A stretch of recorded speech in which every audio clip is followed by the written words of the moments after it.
Hello, our dear viewers, and welcome to a new edition of our daily debate. In today's edition, we are going to talk about Egypt modernizing its energy sector and how it will become a regional hub for energy. And we have the pleasure to welcome our dear guest in the studio, Dr. Engineer Mohammed Sobky, Professor of Energy Planning. Thank you so much, Doctor, for being our guest for tonight. And before starting our debate, we start with a look at today's top stories. President Abdel Fattah al-Sisi held summit talks with his Ugandan counterpart Yoweri Museveni at the Ittihadiyya Presidential Palace in Cairo on Tuesday, tackling bilateral ties and a number of regional and international issues of common concern.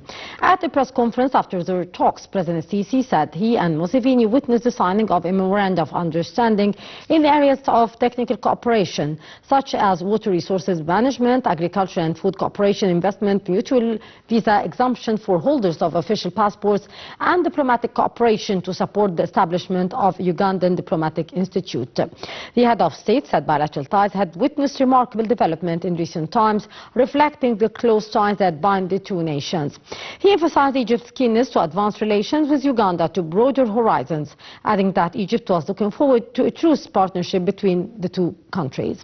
President Sisi noted that the two leaders discussed ways to activate economic cooperation and increase the volume of trade exchange between the two countries. He also said that they agreed to expedite the process of forming a joint business council and encourage visits between business community, which would contribute to achieve mutual interest. They discussed opportunities for cooperation in training and capacity building and affirmed their commitment to advancing cooperation in the field of veterinary disease control, as well as their growing interest in cooperation in energy sector. While on water security, President Sisi said he had exchanged views with Museveni on the Nile River and agreed that optimal interaction among Nile Basin countries must be based on need to enhance efforts to achieve mutual benefit jointly. Meanwhile, the two leaders attended the inauguration of the Egyptian-Ugandan Joint Business Forum, which aims to identify available investment opportunity in both countries and begin taking effective and executive steps in this area. And Jordanian King Abdullah II received Prime Minister Mustafa Madbouli at the royal court in Husseiniya on Tuesday. King Abdullah affirmed his appreciation to the strong and solid historic relations between the two brotherly countries and his commitment to coordinate a position with President Sisi and consulting on various regional issues, as well as working to develop bilateral ties in priority areas of common interest. For his part, Prime Minister Madbouli conveyed greetings of President Sisi to his brother King Abdullah II. He emphasized that Egyptian-Jordanian relations are characterized by convergence of visions and goals and witness full coordination between the leaderships of the two countries, and expressed his hope that the work of this session of the committee will be crowned with the success fulfilling the aspirations of the two brotherly peoples. The meeting also was held as part of Prime Minister Madbouli's visit to Jordan to chair the 33rd session of the Egyptian-Jordanian Joint High Committee. Head of the executive body of the National Election Authority Council, Ahmed bin Dari, announced on Tuesday official results of the Senate elections 2025, which were held abroad on the 1st and 2nd of August and in Egypt on the 4th and 5th of August. Councillor bin Dari confirmed that the elections were held within a climate of transparency and discipline that enabled voters to practice their constitutional rights with freedom and responsibility. He said the Senate elections confirmed Egypt's ability to fix its national institutions and prove its respect for the people's rights and its abiding by its constitutional path before its people and before the whole world. Councillor bin Dari reiterated that today Egypt did not only witness a closure of an election process, but a crowning of its serious national work, as well as an enhancement of political participation path in which all parties shared in addition of being a real translation of the voters' will.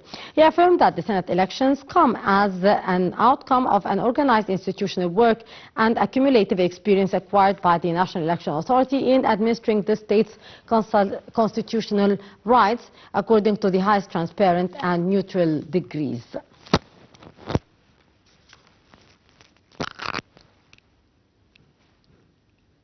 And And moving on to our topic for discussion for our debate for tonight, which is Egypt is setting ambitious target of 42% of electricity from renewable energy by the year 2030. Egypt is exerting relentless efforts to transform its energy system, reducing dependence on fossil fuels and elevating its role in regional green energy. The country has set an ambitious target of 42% of electricity from renewables by 2030, up from just 11.5% in recent years. Through 2040, the government is working on raising this share further, with some forecasts suggesting 58% by 2040. This vision is backed by strategic reforms, public-private partnerships, and legislative updates such as enabling private solar providers to sell to businesses and launching national platforms like the National Water and Food Energy Program, which focuses on blended financing and green transition. International diplomacy and collaboration further bolster these ambitions, seen in memorandum of understandings with partnership with the European Union under interconnection projects with EU neighbors and advocacy at COP29 for climate finance. Modernizing the grid is essential to maximize renewable output. Challenges include storage needs and infrastructure upgrades. On the regional front, Egypt is positioning itself as a renewable energy hub, forging interconnections and export routes such as the Euro-Africa Interconnector, a 2 to 3 gigawatts undersea cable linking Egypt and Cyprus and Greece, aims to transmit surplus clean energy to Europe. Such linkages extend energy cooperation with Saudi Arabia, Libya, Jordan and Sudan, reinforcing Egypt's role as a cross-continental energy corridor. Egypt is also exploring partnerships in green hydrogen, including planned pilot projects likely to expand into exports. As for a landmark development, Egypt has carried out the project of Forbes International Tower, which is a hydrogen and solar-powered building in the new capital and is designed to be net zero carbon and powered partly by solar and the rest by clean hydrogen. Also, Bimban Solar Park near Aswan is built with a capacity of 1,650 megawatts and is considered among the world's largest solar installations, delivering approximately 3.8 TWh annually. In Aswan, Abidoswan, a 560 megawatt solar facility under the NWIFI program, has expanded renewable output and attracted US dollars-dominated international investment business today. Meanwhile, smaller-scale solar stations financed by the EU are also under construction near Asyut and EGPC facilities, aiming for completion within 11 months. Uptick in solar deployment has accelerated in response to surging gas prices and energy supply constraints.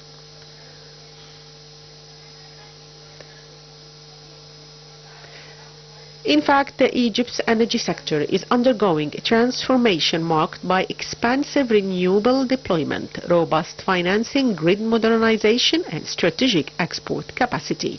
Ambitious goals are backed by tangible infrastructure, global capital, and international partnerships. Still, success hinges on challenges like regulatory reform, grid capacity upgrades, equitable domestic access, environmental safeguards, and reliance on transitional fuels and non-renewable exports.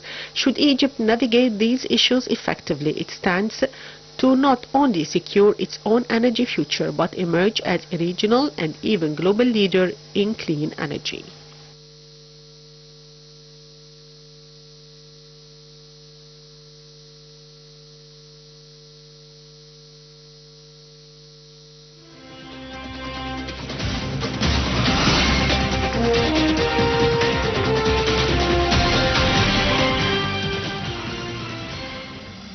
Welcome back, our dear viewers, to shed light on today's topic of discussion, which is Egypt modernizing its infrastructure in energy. We are very much delighted to start our debate with our guest engineer, Mohammed Sobky. Dr. Sobky, How far, from your point of view, Egypt has taken major steps to modernize its energy infrastructure as a state is seeking to become a regional hub for energy? Well, Egypt started pursuing renewable energies actually around 40 years ago. Yeah. And actually, historically, since the Pharaoh's time. Yeah. But anyway, recently in the Constitution, in our active Constitution today, the Constitution stated very clearly in Article 32 of that Constitution that the state is committed for the development of renewable energies and seeking optimal use of these available energies, as well as promoting research in that direction. Yeah. So that did provide a strong legislative background or support to renewable energy program. Yeah. Also, Egypt issued a law to support renewable energies. That law was issued in December 2014, and it stated 5 schemes to be implemented all at the, or possibly to be implemented all at the same time, that allowed the contribution of government or state-owned projects, as well as the implementation of participation of the private sector in different forms. And one of them, the report which we heard a couple of minutes ago, stated very clearly one of the schemes, which is the feed-in tariff, that resulted in, at the time, in 2016, in Egypt having hosting one of the largest PV projects, photovoltaic projects to produce electricity in the area of Bimban, south of Aswan. So Egypt, in a way, has elected to have these multiple schemes and provide the legislative strong background for that, as well as the technical support. So we're allowing the private sector participation, as well as competitive bidding, and also a quota system, which we did not use so far. And that is resulting in around, somewhere around a little bit more above the 12% contribution of electricity is coming from renewable energy. Of course, the target to exceed the 42% or to reach the 42% by year 2030 is challenging. It's a challenging target, but a number of projects are being implemented, large-sized projects as well as small and medium-sized projects. The small and medium-sized projects are basically carried on by private sector developers, so there is a large number of private sector developers. Recent numbers is counting more than 200 developers which are registered within the Renewable Energy Authority in Egypt. So that's helping also to develop the economy within the country, where a large number of workers can work. And so both the large-sized projects and the small and medium-sized projects are complementing each other to reach that challenging target by year 2030. But that will require, of course, some technical challenges which are being addressed, have been addressed and being addressed, and also strengthening the network, the Egyptian network. Of course. And having this, we have an excellent opportunity, as the report mentioned, that we can interconnect with Europe through Cyprus and Greece, through a submarine cable that will allow Egypt, or facilitate to Egypt, to export renewable energies. And also we are working and trying to do the proper accounting, energy accounting, regarding sort of valuing the amount of renewable energies in any product. So virtual trading of renewable energies is also considered. Of course, interconnecting with neighboring countries, the Kingdom of Saudi Arabia by the end of this summer, and Jordan, which is an existing interconnection, as well as interconnecting with Sudan and Libya. That will facilitate the transformation of electricity in the form coming from renewable energies in quite a large scale. Recently, hydrogen is considered as a way of getting energy not from fossil fuels but from wind, again renewable energy, solar, wind and hydro. That will also facilitate additional expansion for our renewable energy share. Yes. Doctor, you mentioned here our cooperation with Greece and Cyprus. Could you shed light on the Egyptian-Greek electricity interconnection project and its role in realizing the energy security in Europe and making Egypt a hub for energy? Well, that is quite an important project, and actually it's not only the connection between Egypt and Greece, as well in addition to Egypt, Cyprus and Greece, where the European Commission provided what we call support to projects with common interests, which means there is benefits from an energy point of view, as well as there is benefits from financial and economical point of views. There is Egypt as a source of electricity coming from renewables, and Cyprus and Greece especially as the gateway to Europe regarding transferring electricity to these countries and not relying on fossil fuels. Of course, there is some challenges, technical challenges. Maybe just transmitting this electricity, one of the main challenges is going by submarine cables, which in some areas will be at a depth of more than 2,000 meters, 2 kilometers. Quite deep, actually. Quite deep, so challenging of water pressure and so on, and continuity of supply. But that would complement with other projects being planned in connecting with Europe, like Egypt, Libya, Tunisia, and then Tunisia, Italy. And that these projects will complement each other and will have the benefit of sort of expanding these networks. So these networks, interconnected networks, of course, they will reflect also sort of interests and benefits for all countries. So through these technical and economical ties, we'll be able to avoid any, I would say, any political disputes which might happen in the future.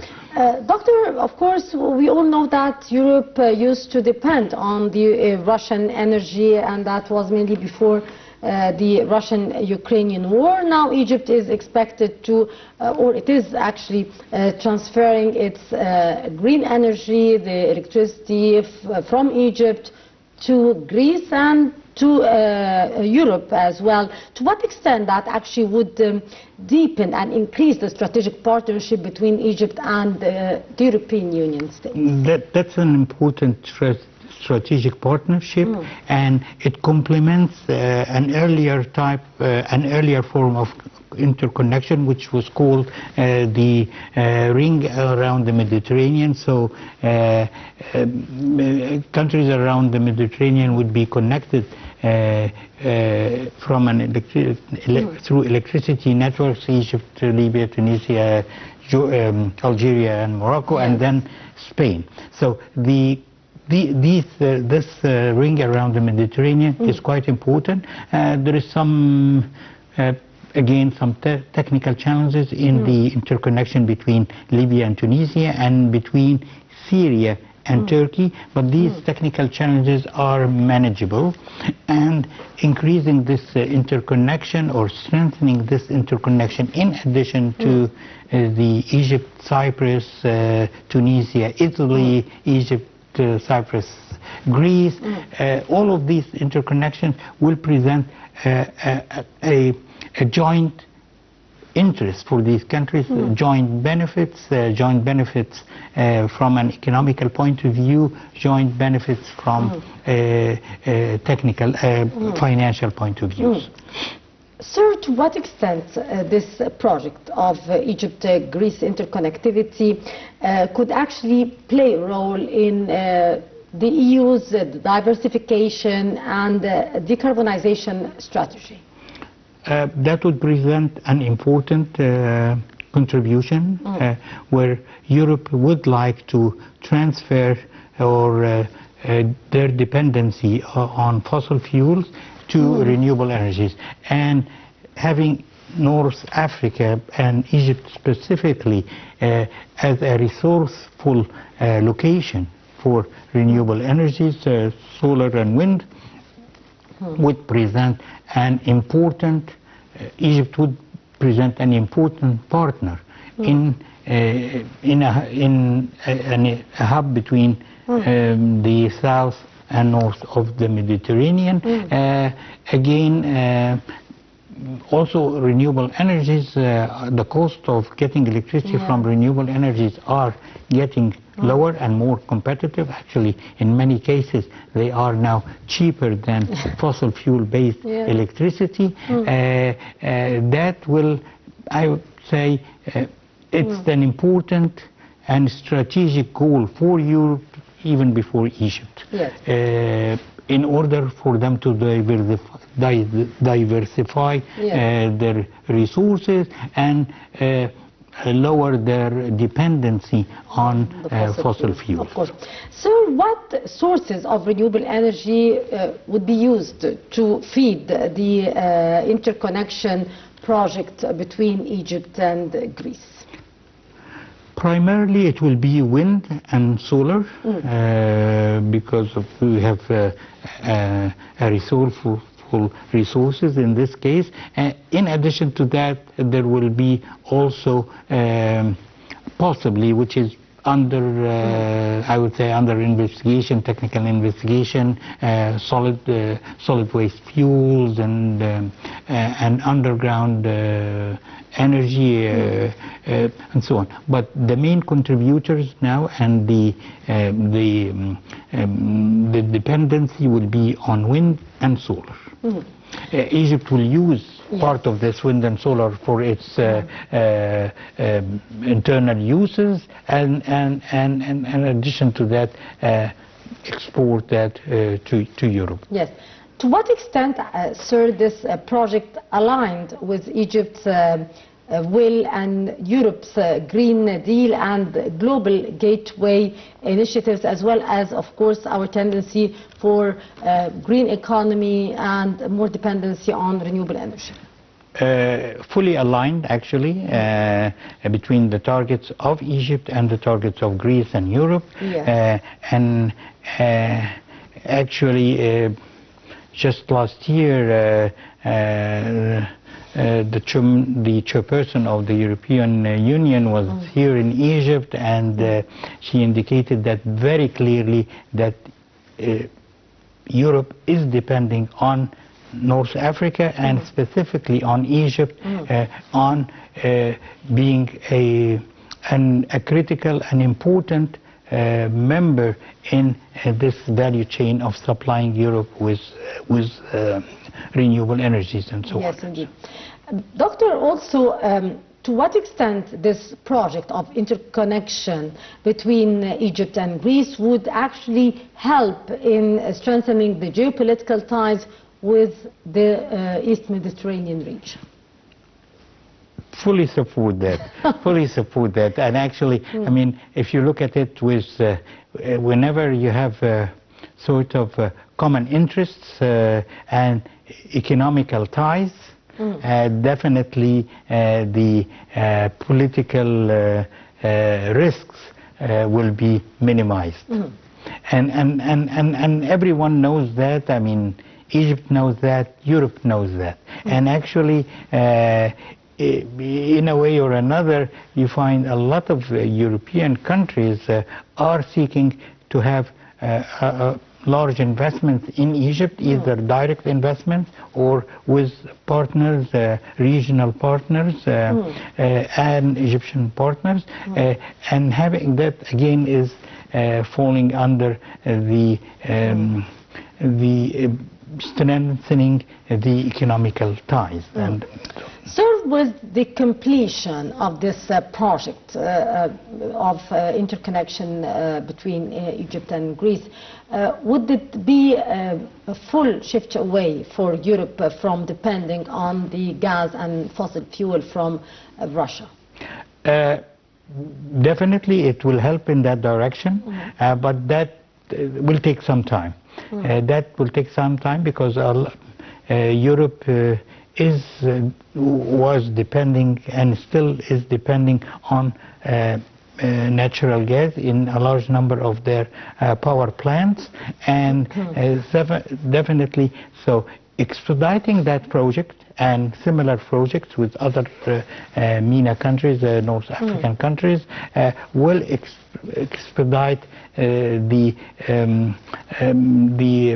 sort of lessening the dependency of European countries on the natural gas coming from Russia. And that's not just like because of the geopolitical targets, but again, it is the tendency all over the world to reduce the amount of carbon emissions and so on. So it is really going in that direction. So it's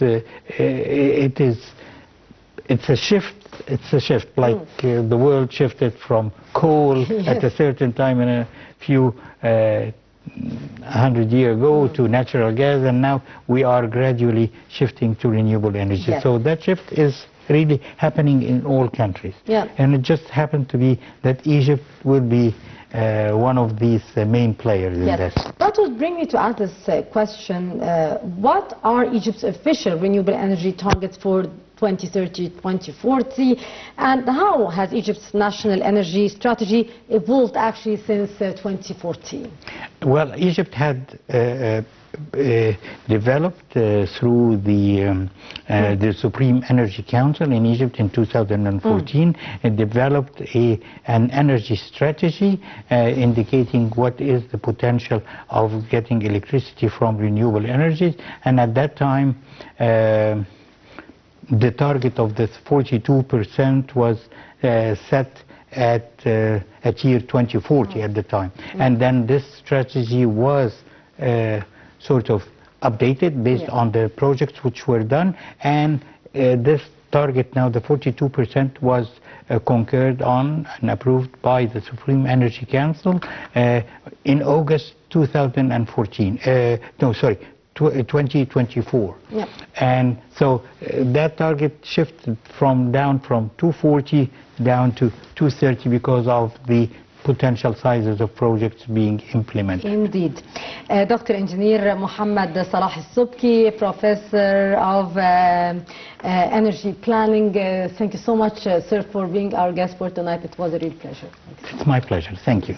Thank you very much. And our dear viewers, that will bring us to the end of this edition of our daily debate. Many thanks for watching.